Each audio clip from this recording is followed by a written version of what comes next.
In today's video, I'm going to show you how to build your first automation workflow using Make, the no-code automation platform.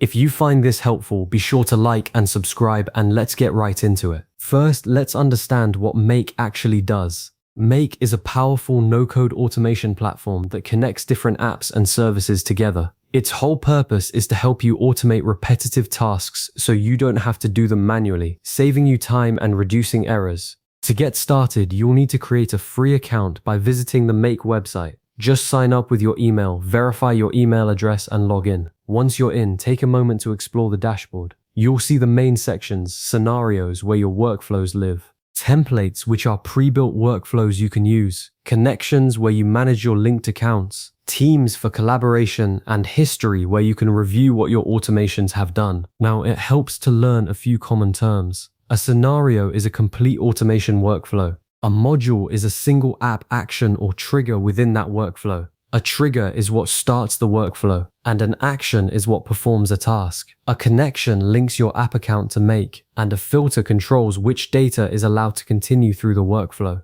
Understanding how scenarios work is simple. A basic workflow follows this pattern. A trigger fires, then Make processes the data, and finally an action performs a task. For example, when a new row is added to a Google Sheet, Make can automatically send an email through Gmail. Let's create your very first scenario. Click on Scenarios, then select Create a new scenario. A blank canvas will open. To add a trigger module, click the plus button and search for an app like Google Sheets. Choose a trigger such as Watch New Rows. Next, you'll need to connect your app by clicking Add Connection, then signing in and authorizing access. Once connected, configure the trigger by selecting the specific spreadsheet or folder you want to monitor.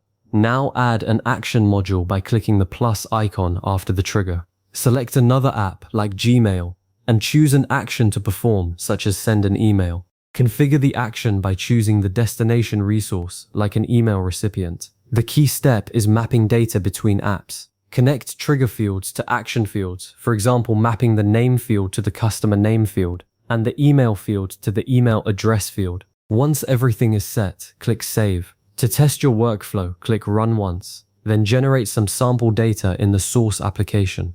After the test runs, confirm the results by checking the destination app to verify the action completed successfully. As you get more advanced, you can use filters to allow only specific data to continue, for example, only when a status equals approved. You can also use webhooks to receive data instantly from external applications, triggering your scenarios in real time. To keep things organized, use folders to group related workflows and apply clear descriptive names. Regularly review your connections, removing unused accounts and reconnecting any that have expired. Finally, monitor your scenario history by opening execution logs to review successful runs, errors, and processing details. And that's it. You now know how to build your first automation workflow with Make.